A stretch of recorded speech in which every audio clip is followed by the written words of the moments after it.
So let's start with this prayer for invoking auspiciousness. Om Ajnanatirandasya Jnananjanashalakaya Chakshurunmilitam Yena Tasmai Shri Gurave Namaha. Nama Om Vishnupadaya Krishna Pristhaya Bhutale Srimate Bhaktivedanta Swami Iti Namine. Namaste Saraswate Deve Gauravani Pracharine Nirvishesha Shunyavadi Paschata Deshatarine. Jai Shri Krishna Chaitanya Prabhu Nityananda Shri Advaita Gadadhar Srivasadi Gaura Bhakta Vrinda. Hare Krishna Krishna Krishna Hare Hare Hare Rama Rama Rama Hare Hare. For last 3-4 days we have been talking about some pastimes of Lord Ram on the occasion of Ram Navami. In India they are celebrating Ram Navami today, but as per the calendar in Wellington, depending on the Panchanga here, Tithi, it will be celebrated tomorrow. So we'll be continuing to talk about few more pastimes of Lord Ram today and tomorrow. But before we go ahead, I have a quick question, and I asked that question on the group as well, on the WhatsApp group. So the question, I think some devotees have already answered that question, but some are still shy and they did not want to answer in the group. They probably wanted to answer just directly here. That's why I'll ask this question here again.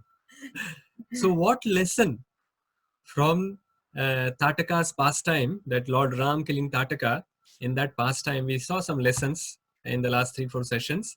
So which lesson that you like the most, and how do you plan to implement it in your own life? So those who haven't responded on the groups yet, they can answer here. Bharadwaja Shri Prabhu. So the anger actually destroys the place, the environment around us. So that we have seen as a good example. You hardly become angry, Prabhu. How can you implement that in your life? I don't know sometimes. All right. Ratilal uncle is showing hand here. Yeah. Okay, Ratilal uncle is showing hand there. Okay, Ratilal uncle. Yeah, God give us a time to improve ourselves. Yeah. So we should improve from our past mistakes. Yeah, we should improve our mistakes. Okay. Manmohan Prabhu. Prabhuji, surrendering is one of the thing which I'm liking since long back. So hopefully tomorrow we are trying to install Krishna Balram deity. Haribo. So hopefully by tomorrow, let's take a vow, like at least try to surrender, like Lord Himself demonstrated through the Tataka pastime, how He Himself surrendered to Guru Vishwamitra.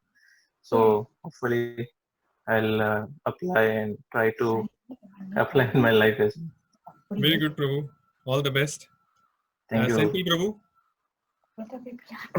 Yeah, Prabhu. Like we need to admit if we did some mistakes, and someone is admitting the mistake, we should find the good ones in him.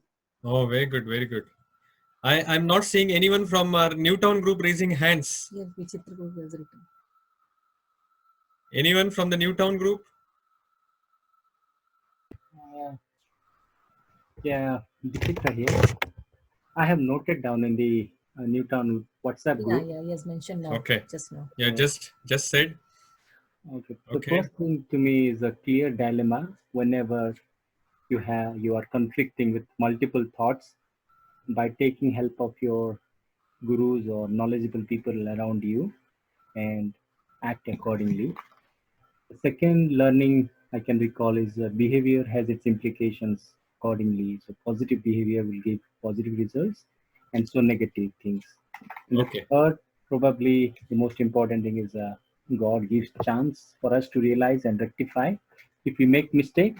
But within that time limit, if we cannot take proper steps, then get ready for harsh steps, like the coronavirus thing is happening at the moment because of so many faults. Okay. So Vikas Prabhu has raised the hand. Yes. Hare Krishna. Prabhuji. Shora did it for me. Okay. So he volunteered for you. Very Want good. me to? Yeah. No, from my perspective, I mean, I've been working on this to control my anger for a long time, so I'm gonna continue working on that. I'm trying various different techniques, so need to work more on that front. And just to add the another learning, you were mentioning yesterday, God has given us a chance, an opportunity, to work and improve on ourselves, learn from our mistakes, or so again, I need to work on my health as well. So that's another. These are the two key things, which I need to work on in the near Okay. future. Very good. Hare Krishna. Ruby? Hello. Yes? Actually, most of the devotees have covered. I was No, but also what is going the to most say- important that you liked? They Yeah, cannot cover what you like. yeah, Lord Rama was faultless. Still, he was ready to improve in himself. So we should not consider that we know everything. We should always be improving, and every day we should think that some improvement has to be there. So Very that good. is the thing I like Yeah, the very most. good. Vidushi Mataji?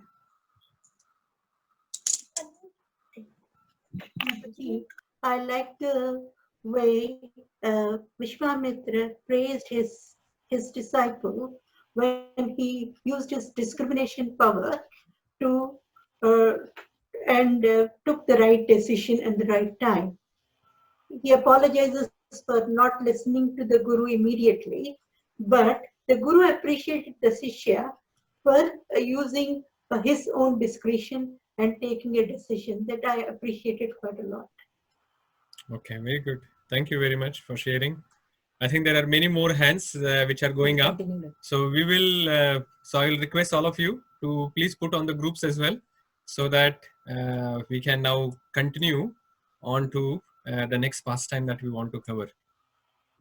So today, I decided to actually talk about sacrificing. So sacrifices which we can see in Ramayana. So first of all, what is sacrifice? So sacrifice is to give something which you can actually use for your own enjoyment for the sake of some higher cause. So whatever wealth that you have, whatever strength that you have, or whatever opulence that you have, that which you can use for your own enjoyment, you decide that I don't want to use it for my own enjoyment, but I want to offer it for some other higher cause, and that is sacrifice. And what we can see from Ramayana is quite interesting. And this is counterintuitive. And that is why I have decided to speak a little bit today on that topic. So there are two sides, enjoyment and sacrifice. You would generally think that the enjoyment would lead to happiness and the sacrifice would lead to miseries or unhappiness. But why it is counterintuitive is that those people who are seeking enjoyment, what they get is miseries. And those people who are seeking sacrifices, what they get is quite interesting, that they get happiness. Is that visible on the screen? Yes, Yes. Prabhuji. Okay, fine. Good. Okay, so enjoyment, so those people who are seeking enjoyment, that leads to miseries, and those people who are doing sacrifices, so they are giving something that they can use for their own enjoyment for the sake of some higher cause, they finally get happiness. How is that possible? So you can easily see from our material examples as well, and some of the examples we were talking before, that those who are doing material endeavors as well, if you see that they sacrifice some enjoyment, then they will actually succeed in their endeavors. For example, a singer. If a singer sacrifices the cold food, ice creams, or whatever things that may actually they can enjoy by their tongue, but it is not good for their voice. If they sacrifice that, then they can become great singers, very good singers. Any material endeavor that you want to do, you have to actually sacrifice. When you sacrifice, then you will see that the sacrifice leads to some achievement of some higher goals. Not only materially, you can see that in Bhagavad Gita, Lord Krishna also says the same thing.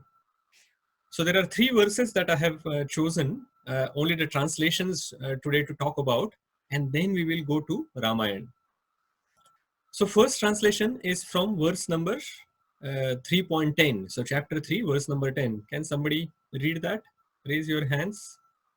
In the beginning of creation, the Lord of all creatures sent forth generations of men and demigods, along with sacrifices for Vishnu, and blessed them by saying, "Be thou happy by the yagna sacrifice, because its performance will bestow upon you everything desirable for living happily and achieving liberation."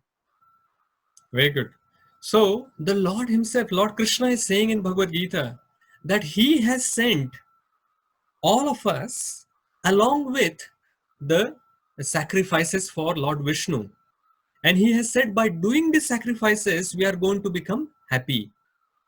Let us see the next verse. This is from now 4th chapter, verse number 31. Someone who can see it properly. I think there are lots of hands which are raised. Vidushi Mataji, you have raised for reading.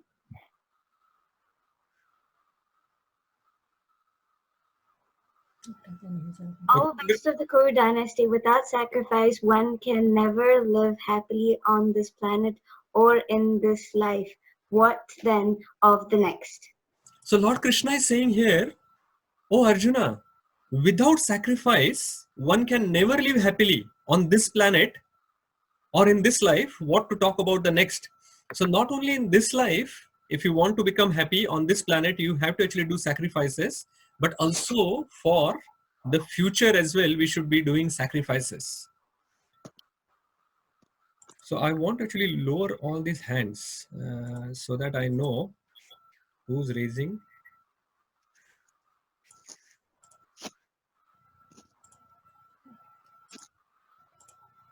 Okay, so I have raised all. So the next one is 5.29. Senthil Prabhu.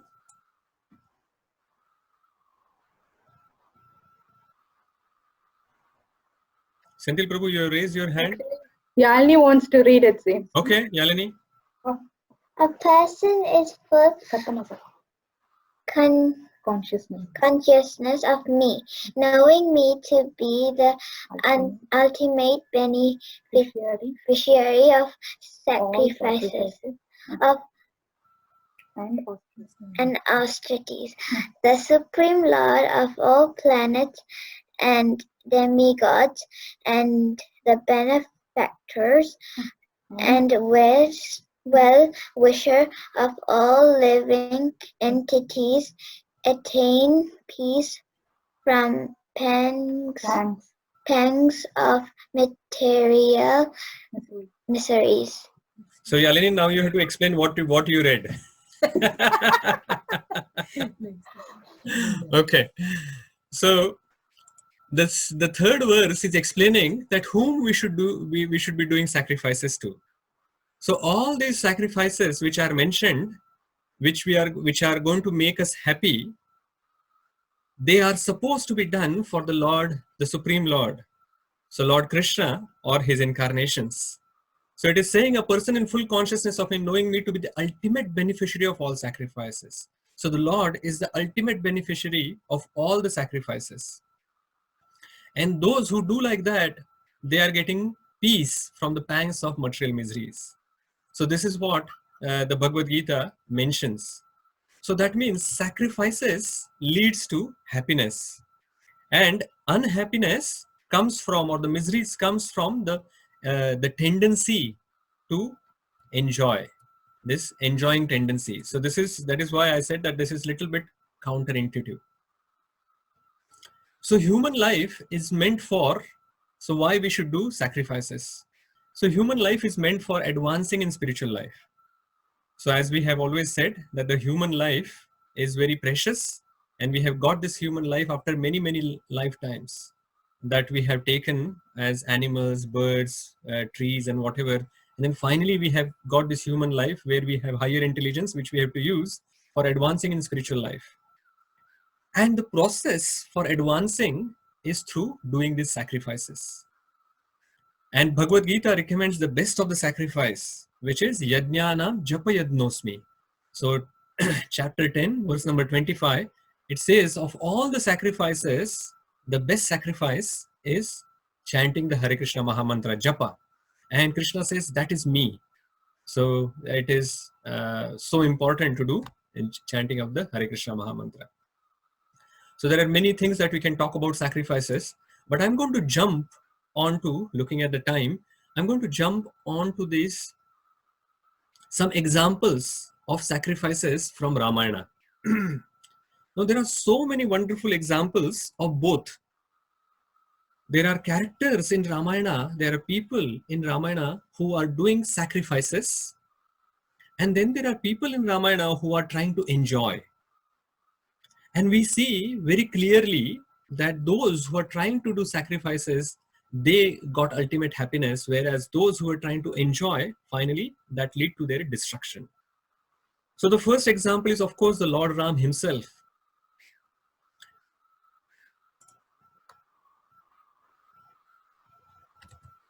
So Lord Ram gave up the comforts. He was going to become the king. The next day he was going to become coronated. But just for fulfilling his father's words, for the sake of just fulfilling his father's words, he took this exile for 14 years. It was not for 1 day, 2 days. It is to the forest for 14 years. So he gave up his comforts happily for the sake of his father's words. And as we were speaking yesterday, when Lord Ram first time he heard that he has to go for exile for 14 years, his first reaction was, thank you very much. I would have never got this opportunity to sit in front of the sages and then hear their wisdom from these great scriptures. And because of your mercy, O Mother, I am able to do that. He also says very interesting things to his mother, Kaikeyi. He says, oh Mother, for so many years, I thought you considered me your son, but that is not true. Why? If it was true, you would have directly asked me for the kingdom instead of going through my father. So he's saying, if you really considered me as your son, you would have asked me directly, why did you have to go through the father and put him into this difficulty? You would have just asked me and I would have given this kingdom to Bharat. So this is the sacrifice that Ram has done. His younger brother Lakshmana is another example, wonderful example of sacrifice. When he first heard that this is happening, he was very angry. He said, now because of his anger, he's saying that the king, he's not even calling father, he's saying that the king, under the influence of the lust, he is doing like this. We should not listen to him. We should arrest him. We should not listen and we should arrest him. But Lord Ram showed him that the father is actually also very unhappy that he has to actually go through all this. He is not happily doing it. And he reminds Lakshmana that the Raghukul, that his ancestry, they have actually always fulfilled what they have spoken. And the father is bound by his words. And that is why we have to follow his words. So he was also very devastated. But he couldn't, like Dashrath is also very devastated, but he's not able to do anything. So when he said that, okay, we are not going to do the coup, So he said, I'm coming with you. So Lord Ram could not stop him. In childhood as well, when they used to play, these four brothers used to play, and then there was an opportunity, or there was a game where they had to split themselves into two teams. The first thing Lakshman will say, I am in Ram's side or I am not playing. So automatically then Shatrughna and Bharat had to be in the opposing team. So Lakshmana was always with Lord Ram. So his funda is very clear. I am in Ram's team or I am not playing. So when Lord Ram decided that he is going for exile, though Lakshmana was not exiled from Ayodhya, he sacrificed his comfort as well. He sacrificed his anger as well. And he decided to follow his brother to the forest. Mother Sita decided to also follow Lord Ram. Lord Ram tried to convince her that you have never gone outside of the kingdom. It's quite interesting that when they were going, after they decided that they are all going, Mother Sita did not even know how the jungle looks like. So even after the chariot had just left the palace, after some time she immediately asked Lord Ram, has the jungle come? He said, no, we are still in Ayodhya. Then after some times they come to the border of Ayodhya city, and then again she says, has the jungle come? No, not yet. We are just at the border of Ayodhya. And then slowly they are going ahead, and she keeps on asking. So she's so innocent that she doesn't even know where is that jungle and what situation she is going to be in. But still she says that I want to come with you. And she leaves all the comfort of palaces, of all the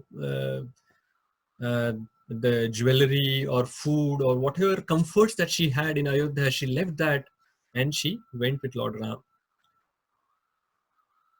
So this is Mother Sita's sacrifice.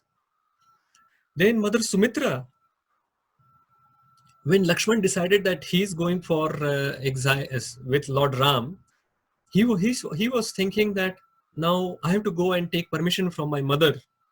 And in the mind, he's trying to create this long list of arguments why he should be going with Lord Ram.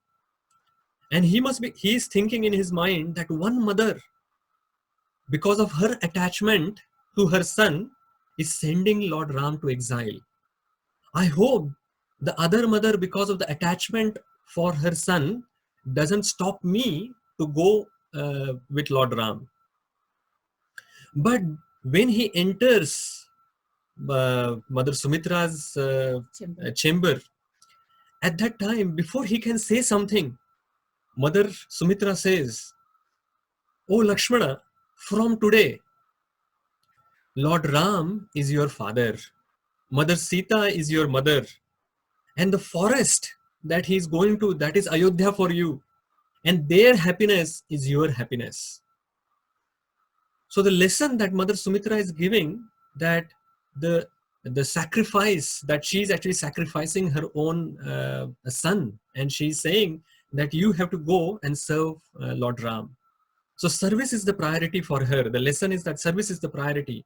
Everything else comes after the service of the Lord. Then Lakshmana has actually then taken permission from Sumitra, his mother, and he's thinking, now how should I convince my wife, Urmila? So he goes and talks to Urmila, and as soon as he goes there, he tells Urmila that Lord Ram and Mother Sita is going for exile into forest, and I have decided to go with them for serving them. And in the mind, he has planned a long list of arguments how to convince Urmila to stay in the palace so that he can serve Lord Ram single-pointedly. But what Urmila says is very amazing. She says, you are going with Lord Ram and Sita to serve them. If I come with you, which is actually my duty, so wife's duty is to follow the husband and serve. So if I come with you, which is my duty to serve you, your duty to serve them will get affected.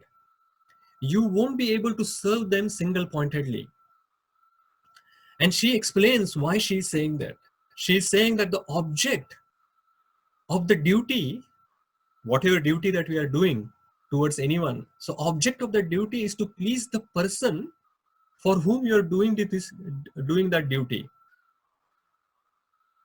So to please you, my duty is now not to follow you and not to do my duty. So she sacrificed her duty for the pleasure of Lakshman.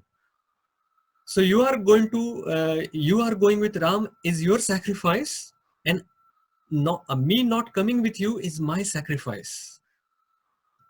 So she gave up her desire to go with Lakshman so that Lakshman's desire to serve Lord Ram is not compromised. So such a wonderful example. What a sacrifice of Mother Urmila there. And another brother of Lord Ram, Bharat. So for no fault of his, he had no fault in this entire situation, but he became the villain of the movie. Everyone doubted him. And if possible, tomorrow we are going to talk about this story of Bharat and how everyone doubted him. Citizens of Ayodhya doubted him, Kaushalya Mata doubted him, Vasistha Muni doubted him, Guha doubted, all the sages doubted, Lakshman doubted about him. Everyone was doubting him, and everyone thought that he is also part of the scheme of Mother Kaikeyi to send Ram to exile. But Bharat was, of course, not part of that scheme. So when he's actually, he sees, while he's going now to Lord Ram's, to Chitrakoot where Lord Ram is, to bring him back, he sees at one place, when they come to Shringabhirpur where Guha is there. So at that point in time, they see that Mother Sita and Lord Ram were sleeping. So they had been there before and they were sleeping on grass bed. So looking at that, he suddenly decides, and he takes so many vows immediately. He decided to give up all the comforts. He says that he takes many vows at that point in time. He says that I will also sleep on grass. I will also give up all comforts. This wonderful clothes that I'm wearing, I'm giving up, and I will also wear this tree bark just like my brother is wearing. I will only eat fruits. I'll only eat roots. So he's doing Ekadashi whole day, every day. And I will also stay not in a palace, but in a hut. He took all the responsibilities afterwards as well. We see that he took all the responsibilities of the king, but never took any privileges that came with the king. He sacrificed the kingdom, ruled it as servant of the sleepers of Lord Ram. So every member of this family, you see that they are trying to outdo each other in sacrifices. Such a wonderful family. And there are many others like Bibhishana, Hanuman, Jatayu. There are examples of sacrifices. And on the other side, you will see that there are also other characters who are trying to enjoy in Ramayana, whereas they always get unhappiness. First of all, Kaikeyi, she asked for exile of Lord Ram, thinking that her son is going to become the king and her status as the Rajmata will also be important. But what did she get? Her husband died because of her what she asked for. And then her son, Bharat, almost gave her up. Later, because other sages asked him to forgive the mother, he forgives. But till that point, he had almost given up on his mother. And what she wanted to give Lord Ram, the exile and the austerities, her son accepted all those austerities on his own. And looking at that, she suffered heavily throughout those 14 years. Then Ravana's family is even more interesting. Ravana's sister Shurpanakha wanted to enjoy Lord Ram. And seeing Sita as an impediment in that enjoyment, she tried to kill her.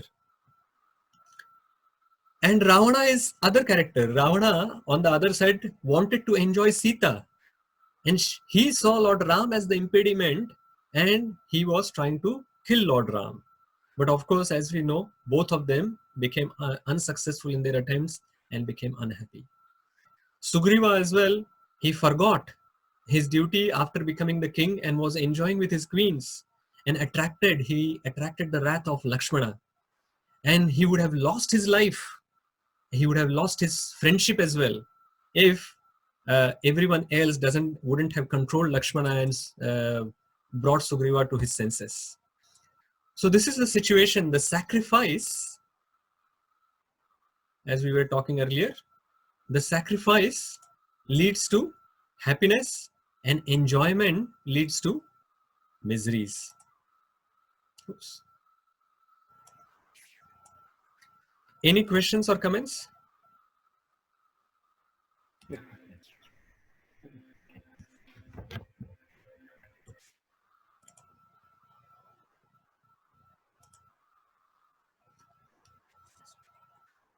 No questions. Hare Krishna. Anyone has any questions or comments? Hare Krishna, Prabhu. Yes. Oh, Nritya Gopal Prabhu, Hare Krishna. Welcome, Hare Prabhuji. Krishna. So I'll ask one question. Sure, please go for it. I'll pretend it's on behalf of everyone, but it's on actually behalf of myself. Okay, Prabhu.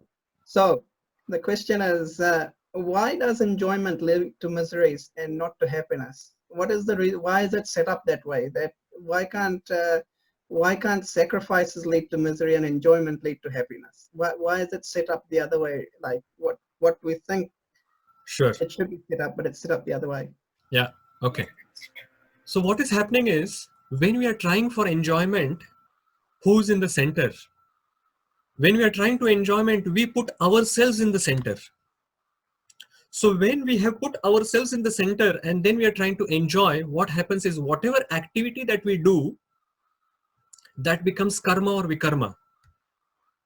And we are trying to actually, activities we are doing, the reactions are going to come to us. And because of that, the karma or vikarma leads to finally miseries. How even karma leads to miseries? Even if you do punya, you still have to actually take this human body or some animal body or some body for getting those reactions into you. So whether you do karma or vikarma, finally they both lead to miseries because you remain in this material world. And this material world is dukhalayam ashashwatam. This material world is full of miseries. So automatically, by having this enjoyment mentality, we remain in this material world, and then that leads to miseries. Whereas sacrifices is when we are trying to sacrifice that which you can enjoy yourself, you are not keeping yourself in the center and you are keeping someone else in the center. And as recommended in Bhagavad Gita, if you keep the Supreme Lord in the center, just like in the Ramayana, we are saying that everyone kept Lord Ram in the center. And that is why all their sacrifices, because they are not keeping them in the center, Lord is in the center, they are doing akarma, not vikarma, not karma. And akarma, what is happening is they are purifying themselves by doing akarma, and their all the reactions are wiped out. When you do akarma, there are no reactions to akarma, as well as by doing akarma, all the previous reactions as well that we have accumulated, they also get wiped out. And because of that, the sacrifices that we try to do will lead to happiness, because originally our swarupa is of that of happiness, but because we are trying to enjoy, putting ourselves in the center, we get miseries. Whereas if we sacrifice, then we are going towards our original swarupa, which is to serve the Supreme Lord, and that is how we get happiness. Does that answer, Prabhu? Yeah, stick for everyone.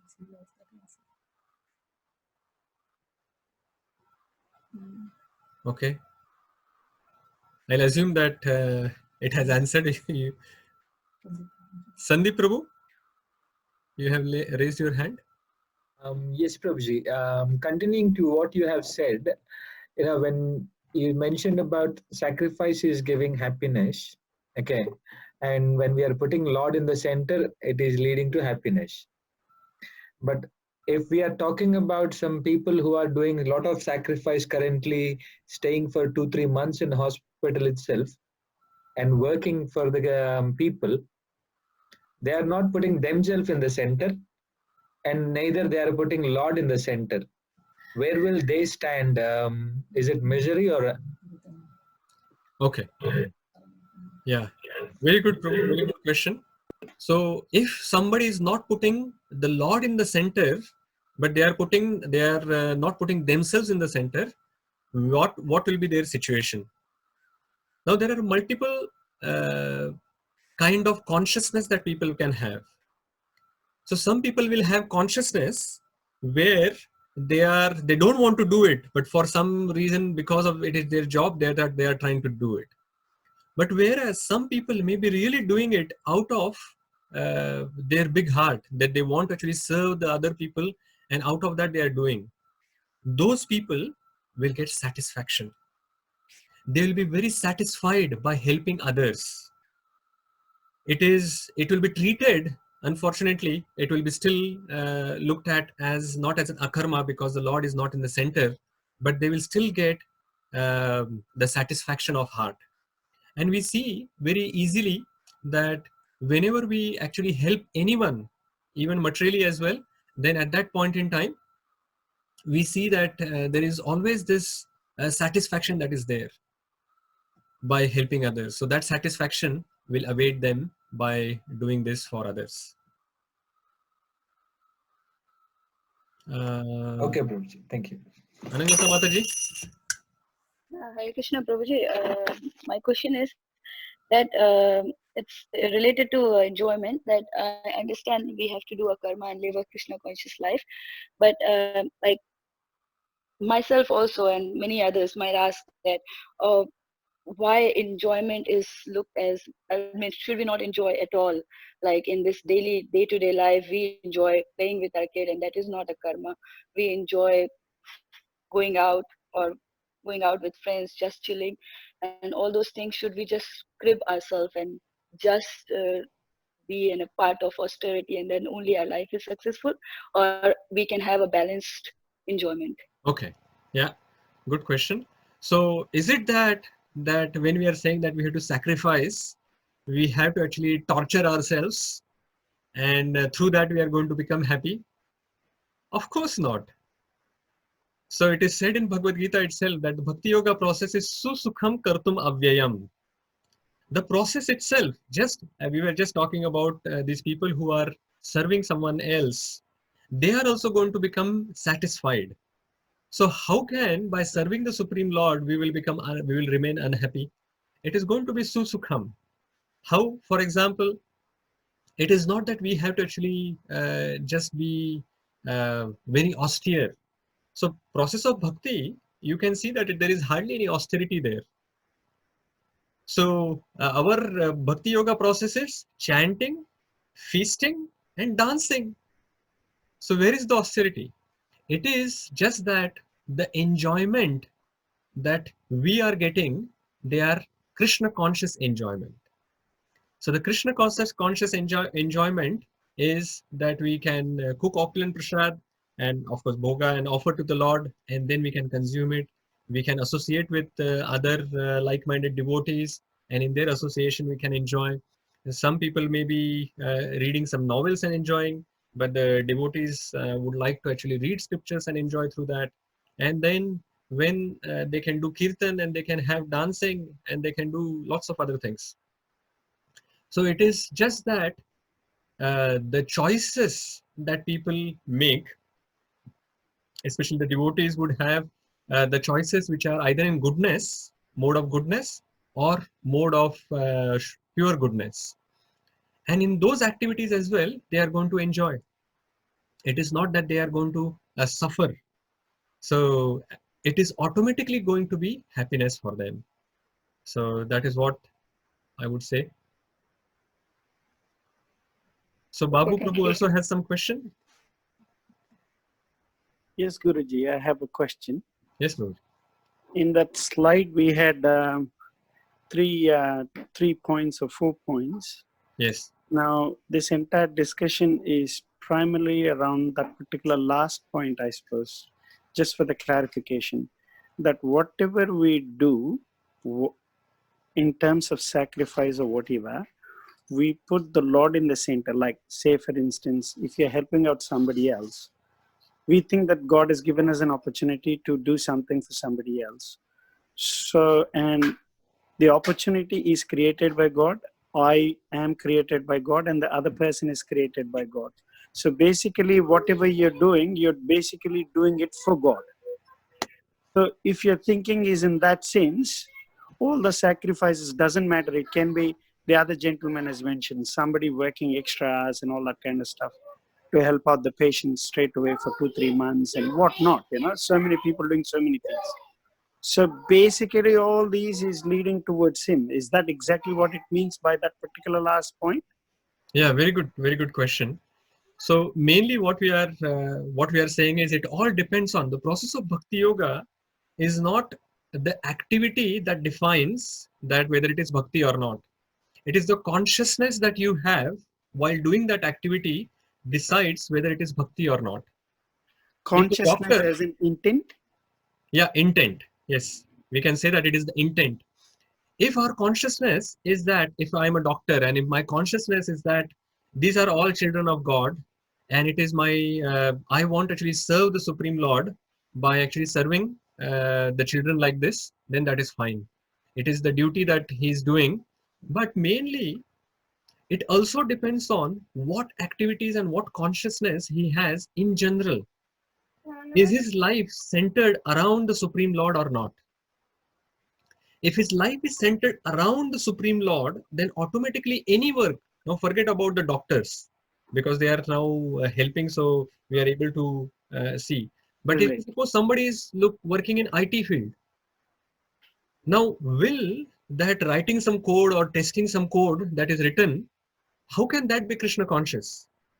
It all depends on what is the purpose of going for work.